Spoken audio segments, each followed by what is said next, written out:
Taxes might not sound exciting, but what if I told you there's a brand new bill that could put more money in your pocket and change how you invest today? And today we've got two of the best real estate CPAs in the game. You guys might know them. They've written several books for BiggerPockets. They're my personal CPA and good friends of BiggerPockets, but we have Amanda and Matt from Keystone CPA, and they're here to break down the big, beautiful tax bill, what it means, why it matters, and exactly how rookies can benefit from it.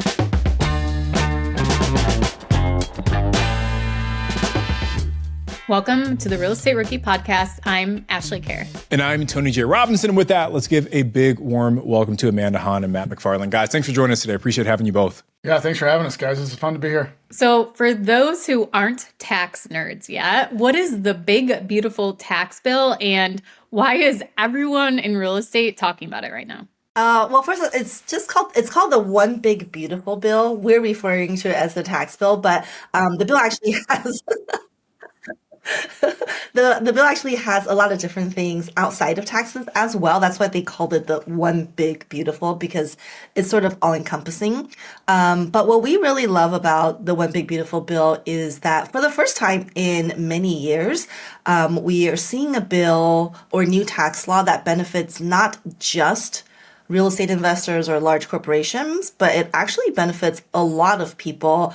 Of course, real estate investors is one of them, but just average W-2 earners, homeowners, and people who are looking to purchase cars, and even parents as well. But of course, the intersect of all of that with real estate is what's been super amazing for us, at least as real estate CPAs. Yeah, I think people are talking about it because it just passed last month, and there was a lot of lead up to it, right? They were talking about it probably the beginning of the year, so that it's kind of, from our perspective, it's nice that it actually passed, and now we have some time to do some planning for clients and put things into action before the end of the year. Just from like a rookie perspective, why should you care about this as a rookie investor with maybe just one deal or planning to purchase your first deal? Yeah, I think from as Amanda mentioned, there's a lot of things that are impacting real estate investors and just individual taxpayers in general. So sometimes I think there's bills that are, hey, they're just skewed to business owners, they're just skewed to real estate investors or individuals, but this kind of encompasses a lot of things. So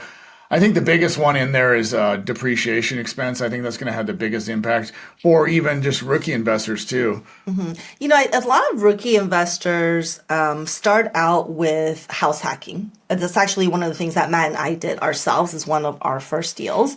And with the One Big Beautiful Bill, one of the newer benefits is that if you own a home, regardless of whether it's a rental or not, it basically 4x'd the dollar amount that we can write off as our primary home property taxes. And so if you're a rookie investor, you're like, hey, should I buy a duplex where one unit is going to be my home? The second unit, I might rent it out as a long-term, short-term, or mid-term rental.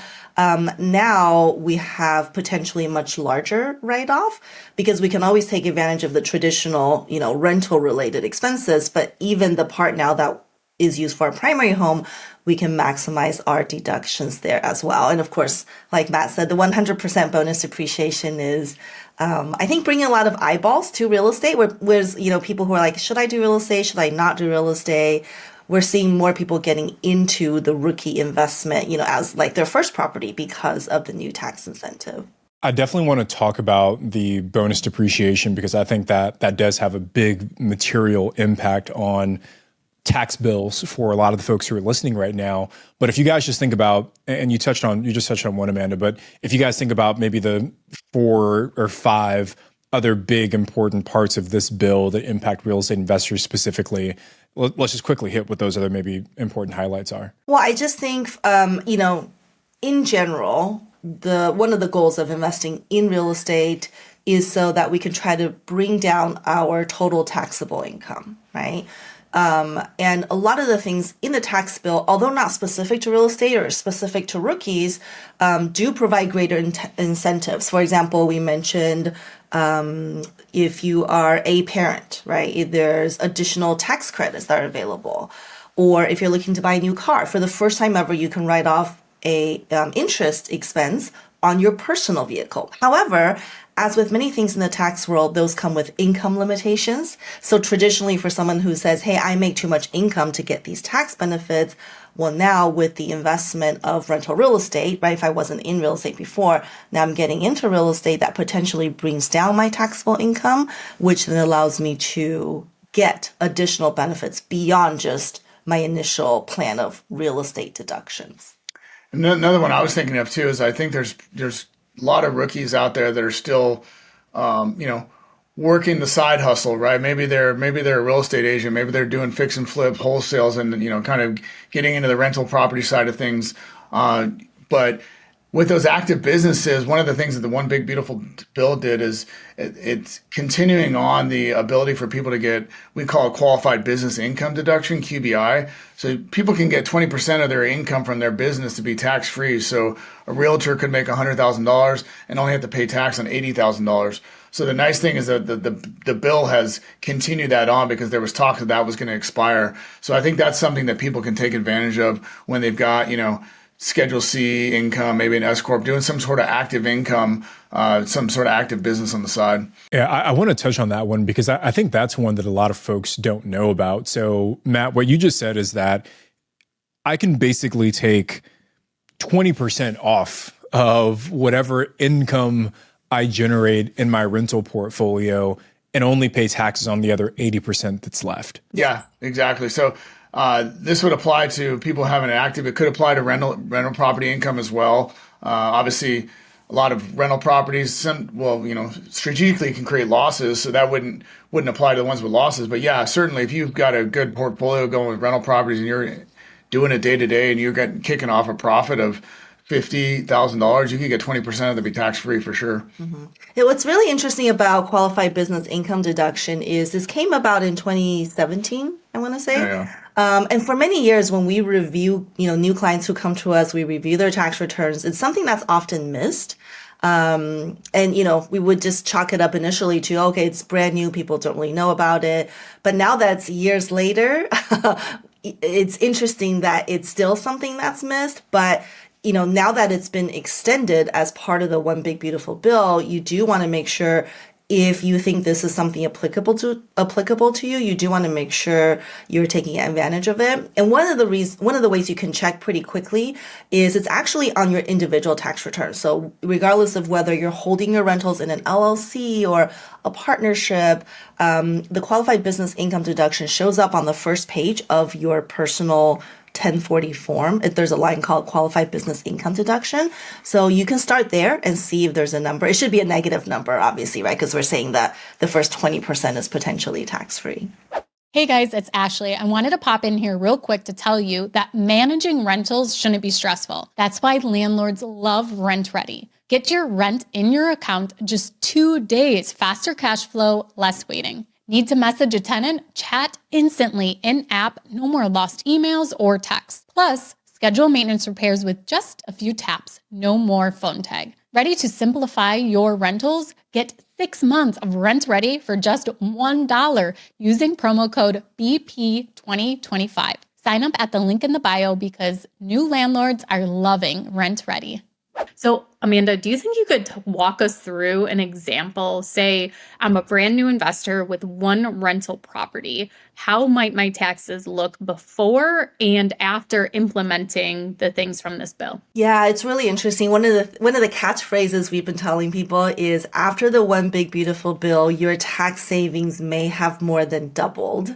So that gives you an idea of kind of the power of the law change. So prior to the change of the One Big Beautiful Bill, bonus depreciation was at 40%.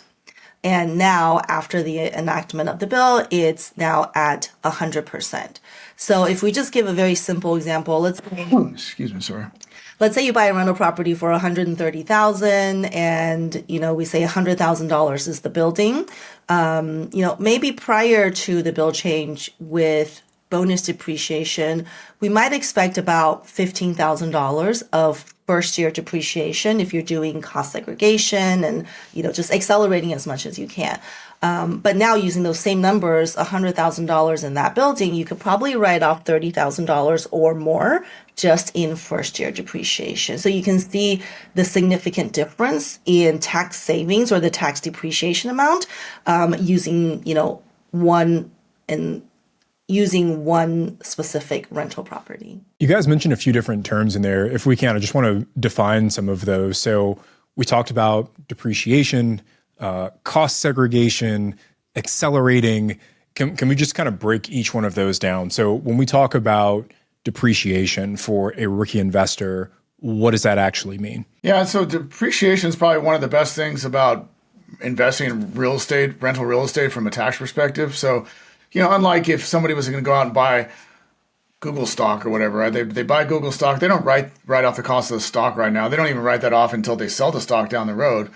But the difference with rental real estate is the IRS does let you take a paper write-off for a portion of the purchase price of your building every year, kind of due to, normal wear and tear. So in Amanda's example, talking about that $100,000 building where we get a certain amount of depreciation every year that we can use to offset our cash flow from the property. So not uncommon for a rookie investor to, get, hey, I got $3,000 of cash flow in my pocket, but with my depreciation expense on my tax return, my taxable income from that rental is now zero.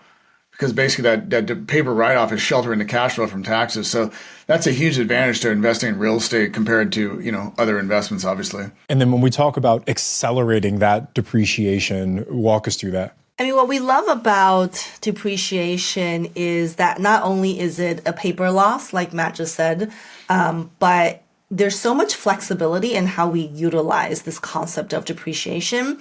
So the IRS allows us to just take it in the normal standard way. Typically, you write it off over 27 and a half years if we're talking about residential properties, or we could accelerate it. And so that's the whole concept of accelerated depreciation, which is to say, okay, instead of waiting evenly over 27 and a half years to write off the components of my building, I'm going to write it off faster. And you do so through a cost segregation study. And for those of you, if this is a new term to you, you don't have to worry. It doesn't mean you have to become an engineer or do any of that stuff. You simply hire a firm that does cost segregation. And so you provide them with your property information, generally the address, property tax records, probably the purchase closing disclosure. And what they'll do is they will have engineers on their team to analyze the building. And what they're trying to do is they're trying to say, okay, instead of just calling this whole $100,000 building, they're going to help you break out the building into different components like specialty plumbing, specialty electricals. And with those numbers, then your CPA could file your tax return using faster depreciation because the IRS has a set of law that says, certain things we can write them off or depreciate faster than other items. So from an investor's perspective, especially for rookie people, I think a lot of people are scared by a lot of these terms and definitions and like, what do I have to do? And the good news is you as an investor don't have to do too much. These are things that are done by a cost seg firm as well as your personal CPA. Now, as a rookie investor that has one property, you're probably not generating a ton of cash flow to even need to offset it with depreciation and doing a cost seg study. But what if you have a W-2 that is very high income? How can you use some of these deductions from the tax bill to actually apply them to your active income? Well, I think before we get to that, I think just to your first point, kind of bringing it home, it's not uncommon for, let's say that you have one of your rookie investors is making $100,000 or less. They have the ability to actually generate and use up to $25,000 of rental losses against their W-2 income. So it's not uncommon for us to see somebody who's just getting in the game, like Amanda was mentioning house hacking earlier, right? Not uncommon for someone making $90,000, $95,000 that they can get a $15,000, $20,000 depreciation expense on their property through doing some bonus depreciation, accelerating some stuff. I mean, that would wipe out, 15, 20% of their income on their tax bill. So that's definitely a viable option for people who are kind of just getting started and making, under $100,000. Now, to your point, once somebody makes kind of over $150,000, has that high W-2, that's when some other tax laws kick in, some limitations that we can talk about. But I think there's opportunities for everybody. Yeah. And I'll just say before I answer that question too is cost segregation, we just kind of gave some numbers and it sounds really amazing. One of the a common mistake we see rookie investors make is they'll go ahead and just get a cost segregation study. Some of those are pretty affordable. You can get one for a couple $100s online. But before you do a cost segregation study, you need to talk with your CPA, because what we want to know is whether or not you should do a cost segregation study, right? If your income is too high where your rental benefits can't offset W-2 income, then that might be a scenario where I want to delay doing a cost segregation study into a future year when I can actually use it to offset my W-2 income for tax purposes. So I think for those people who are making, let's say over $150,000 in W-2, and they are investing in, long-term rental real estate on the side, or getting started, building up their portfolio, they're still going to want to look at utilizing that depreciation, at least offset the cash flow. Then if they have more depreciation and it can create a loss on paper, then we look at, can they or their spouse qualify as a real estate professional? If they can do that, then whatever losses they can generate from their long-term rental real estate can be used to deduct against their W-2 in the current year, which can provide significant tax savings. It's what we call the marriage loophole. If you're working full-time, you can't be a real estate. Marriage tax advice right here. If you can't be a real estate professional, then marry one. Yes. We actually just had a guest on who talked about how he got started in real estate, and it was because his father was a real estate investor and he kind of mentored him along the way. So we had made that joke of oh, so you married into real estate investing, and you got to find a wife that has a dad that invests in real estate to get started. We tried to copyright realestatematch.com, but it's not, I think somebody already took it. So, but something that's important that you guys just highlighted that I think I see a lot of rookie investors misunderstand is just because you generate paper losses from your rental portfolio, that doesn't automatically mean that you can apply those paper losses against your W-2 or other forms of active income. There are certain boxes you have to check, one being qualifying as a real estate professional, to be able to take those losses and apply them to your W-2 income. But that's also part of the reason that I think short-term rentals got such, there's such heavy interest in that space, not only because of the cash flow perspective, but because it's easier to qualify those paper losses with a short-term rental than it is to qualify them with a long-term rental. So can you guys talk about the differences between the long-term rental and the short-term rental strategy for applying those losses? Yeah, for sure. So let me first define what real estate professional is, and I think that will help the listeners understand why do we care about all this. So contrary to popular belief, real estate professional does not mean you get a realtor's license and start selling real estate and showing houses on the weekends. Real estate professional is a set of hours that you have to meet in order to get those tax benefits to offset W-2 and other income. So three major ones. One is you have to have at least 750 hours in real estate. For some people might be not too difficult. And this is year by year. The second one, which is the more difficult one for most people, is you have to have more time in real estate than your other jobs or businesses combined. So if you're someone working full-time at a W-2 job that's over 2,100 hours, then you'll have to have over 2,100 hours to be a real estate professional. So that's why we say, okay, if you're a high-income earner, you're working a full-time W-2 job, very difficult for you to become one. Unless, again, if you marry into one or you marry someone who has those profile. And then the third rule is you have to meet material participation, which basically is you're involved with the day-to-day operations of the rental properties. So as you can see, for someone working full-time, difficult to have more time in real estate than their job. And that's where the short-term rental loophole comes in. Because when you invest in short-term rentals, you don't have to be a real estate professional to use the losses against W-2. In other words, we don't care how many hours you're working at your full-time job. You don't have to exceed those hours. And this is why we see a lot of high-income earners, or just, doesn't have to be high-income, anyone, right? Low-income earners, high-income earners.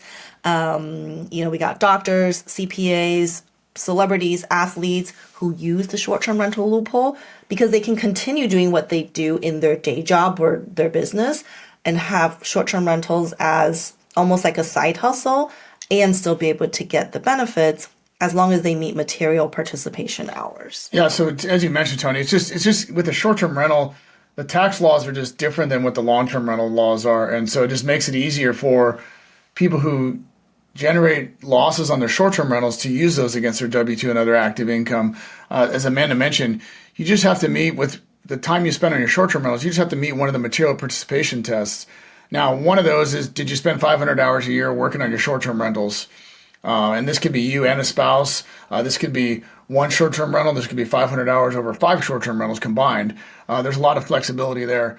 If you can't get to 500, sometimes it could be as little as you spending 100 hours. And as long as you spend more time than any other single person spent on your property, your short-term rentals, then you can qualify. So you can see how it could be a lot easier to get that bar is a lot easier to cross than 750 hours in real estate or more time in real estate than your other W-2 job, which could be 2,000 hours, right? Yeah, and I think that's the part that I really want Ricky to understand is that not only is the bar a little bit lower, but there's also multiple ways that you can get over that bar. So just make sure that for those of you that are watching and really want to try and reduce your W-2 tax bill, like how much you pay in your W-2 job, these are the kind of questions you should be asking to your CPA to make sure you've got the right strategy, because I think a lot of folks aren't even aware of this. And if their CPA isn't well-versed in the short-term rental side, then maybe they're not even giving them that direction. So I think that's the goal of this conversation, is to point them in the right way. Well, I will say that the short-term rental tax loophole is probably one of the most frequently seen mistakes for me as a real estate CPA, because I try to post a lot of content on social media about the short-term rental loophole, and inevitably I will get a lot of people who comment and say, this is illegal. There's no way you're working in your short-term rental more than your job. You know, my CPA says I'm not a real estate professional. So here's the key for all of you guys who, if you're already investing in short-term rentals or you want to, and you're talking to your CPA, here's a warning flag to show you if they don't understand it. Okay, so if you're telling them about the short-term rental loophole and they mention anything about real estate professional status, that means you're working with the wrong person, right? Because we said for short-term rentals, you don't need to be a real estate professional. If they ask you anything about your income level or say, you make too much income, Tony, you can't benefit from it, they're also referring to real estate professional. Or if they ask you about how many hours are you working at your job, that's the third warning sign that they're not understanding what the loophole is and how it works. So that's one red flag. With this new bill, are there other red flags or different ways that maybe someone's CPA or even just the investor themselves could interpretate some of these wrong and make some bad decisions here that aren't actually maybe legal to do? I think outside of the bill, in general, right? Bill or not, right? I think it's the people who kind of make the mistake of trying to do it all on their own, right? They hear about something on a podcast or they, hear somebody speak somewhere and I'm going to go do a cost, like Amanda mentioned, I'm going to go do a cost seg study. Well, let's slow down. Let's put the brakes on. Can you benefit from a cost seg study? Do you need one? What's your income going to be this year? What's your plans going forward? What are your goals? Those are all the kind of questions you should be having an intelligent conversation with your team of advisors, your tax person included. So I think the other mistake would be waiting until March or April next year when a lot of people, I think, still unfortunately, hey, I'm going to talk to my CPA once a year in April when I drop them my tax stuff, and then let's talk about last year. What can I do? And it's like, well, there might be one or two things you can still do, but there's a lot more opportunities now if you have that conversation at this point in the year, right? I think one thing for everyone just to kind of keep on top of mind with respect to the new One Big Beautiful Bill, there are a lot of benefits. We're talking real estate specifically with 100% bonus depreciation. We still get up to 20% of our income potentially tax-free if it's qualified business income for rentals and things like that. But the IRS just came out and said they are not going to change withholding tables as a result of the new tax change, which is what we were hoping for, right? Because we know everyone's getting more benefit. Will you automatically change the withholding table so that for people who still have a job or run their own business, the withholdings are being adjusted automatically, right, through the change in how the tables are working? So they recently came, I think last week or 2 days ago, and said they're not going to change it. And so as a rookie investor or just any investor or taxpayer in general, if you think any of these benefits apply to you, to the extent you have a W-2 job and you are withholding taxes, make sure that you are talking to your CPA about whether I should change my withholdings or adjust my withholdings, right? Because I'm buying new rentals, or because now we have 100% bonus depreciation. Because what we always want to do is we want to keep more money in our pocket every month rather than waiting until next April to then potentially get a big refund, right? As good as a big refund sounds, it's basically an interest-free loan that we've given to the IRS. I just want to comment on one thing too, because you guys are giving a lot of great advice. And, Amanda, you talked about people coming at you in the comments on social media. And I think social media, if it's not coming from a truly knowledgeable CPA who knows and understands real estate investing, you can get a lot of bad information. And I saw a reel the other day of some guy who's a real estate investor, and he was talking about how if his contractors ask him to get paid in cash, he'll pay them in cash, but then just create an invoice that's higher than the amount that he paid in cash. And then there was another CPA who was reacting to that, and she was like, this is literal tax fraud. So I just, that's why we bring on folks like Amanda and Matt to give you guys like the real deal, legal way put my to fraud out there in the open internet. That's right. great. It was the craziest thing I'd ever seen. I was like, I don't even know if he knows what he just said, right? But I think that's the point here, is that like if you don't go to the right source, you can end up seeing something online and thinking like, okay, this is great advice. Let me just lie and say that I overpaid this contractor by this amount. And you end up, you end up going to jail, right? So I want to talk a little bit more, because Matt, you alluded to this as well, of, hey, we can't chat in April about how to make last year's taxes look better. Like we need to start that conversation sooner. So I want to get into what Ricky should be doing, like the top action steps they should be focusing on. Guys, we're recording this in the summer of 2025. As we think about the year end coming up, what are like the top 2 or 3 things that Ricky investors should be doing within their portfolio and in conversation with their CPA to give themselves the best chance possible of reducing their taxable income going into next year? One of the best things to do for anyone, not just rookie investors, is to make sure to take some time to do tax planning. And tax planning, I know for a lot of people sounds pretty scary. But tax planning, I mean, as you guys know, right? It's really just a conversation. It's a conversation about what has happened already this year and what do we expect to happen for the rest of this year. Because it's in those conversations that your CPA will put their thinking hat on and advise on certain things. Hey, for the rest of this year, I think I'm going to make another $300,000. Well, which entity is it going to be in? Is it rental income? Are you splitting it with another partner? And it's in these conversations that your CPA or accountant can help guide you on.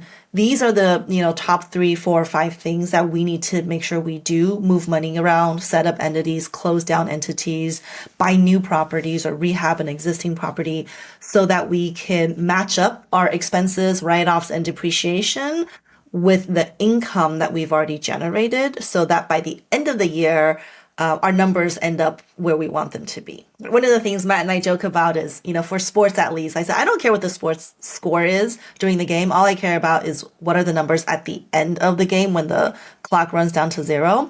So that's a similar concept when we talk about year-end tax planning. Is between now and the end of the year, we're working with all the numbers and the transactions to say, okay, by year end, then now we have that optimal number of income matched with expenses, so we pay less tax next April. So obviously that's debatable whether that doesn't matter watching a sports game, that you don't have to watch it to the end. I mean, obviously we're not going to go that far, but I think the other thing too is we're going to have a lot of clients being aggressive and purchasing more properties between now and year end just because of the bonus depreciation. So I think for everyone out there, I think the idea is, sit down and have that conversation, because you can quickly decide, like, are you somebody that's got a long-term rental portfolio, or you're trying to build one, or maybe you're shifting to the short-term rental loophole? How do I utilize one or both of those strategies in my situation? And it's better to have that conversation now so you can tweak things between now and year end versus, hey, I'm in December 1st. Let's have that conversation like, oh crap, I've only got 3 weeks left, right? Like, so I think just being proactive and, getting on the calendar with your CPA or tax person so that you can make those tweaks and, pivots as need be between now and year end. Yeah. So it sounds like, in a nutshell, the mistake that a lot of rookies make is waiting too long to engage their CPA in productive conversation about what they should be doing. And we can't effectively strategize our taxes looking backwards, right? And it seems like that's what a lot of rookies try and do is they go and file their taxes and say, okay, well, what can I do now to reduce this? When in reality, it should have gone the other way around, where as we look forward, what are the things I need to plan for in order to do that? And I think that's the mindset shift that a lot of rookies need to make is, obviously working with someone who, to your point earlier, Amanda, like isn't spitting out some of these red flags to show they don't really know the tax code as it relates to real estate investors. But then second is making sure that once you find that person, you're giving them all the information they need to give you the right strategy in return. Yeah, and I think a common rookie mistake too is thinking that tax planning is not for me, or tax planning is not for me yet because I'm a rookie, because I'm starting out, I don't make enough money, I don't own enough rental properties, right? That's a common mindset for our clients who are new coming into us. And a question people ask me or us a lot is, how much money do I have to make? Or how many rentals should I own before I start doing tax planning? And the answer is it's not about either one of those things, because you can be making $5 million a year of W-2 income. If you don't plan to own real estate, if you don't plan to invest in anything, you're just going to spend all that money, then tax planning is not for you, because there's not much you can do to reduce taxes if you're just going to spend all of that money on personal things. But you could be someone that's brand new, starting out, like Matt said, if you're making $70,000, $80,000, $90,000 of income, your first rental, it's a house hack duplex. There are a lot of things that could be done to save on taxes or even wipe out your taxable income, right? So it's not about how much income or how many properties. It's about, what is your plan in real estate? Is that something you plan to start, grow, and scale? Or exit, right? Or is it not really part of the equation of what I'm even looking at, right? I'm just in the spending phase of my life. Well, Amanda, I think you described me perfectly as a client coming to you, not taking this serious soon enough and waiting until I built my portfolio. We were at BPCon one year and I'm sitting by the pool on my computer, gathering my tax information because my taxes were due in 2 days. So I was definitely one of those people that did not do any kind of tax planning or anything like that. And I waited too long. And eventually it just all caught up to me to be this big mess that I had to try and sort out and just get organized and gain control. So now I have everything prepared and ready for my CPA this year when I file my taxes. Yeah, I think it's just something unavoidable.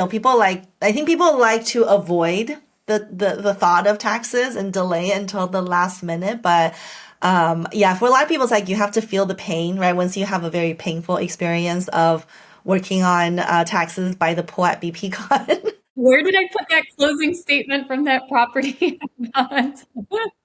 Searching through old emails.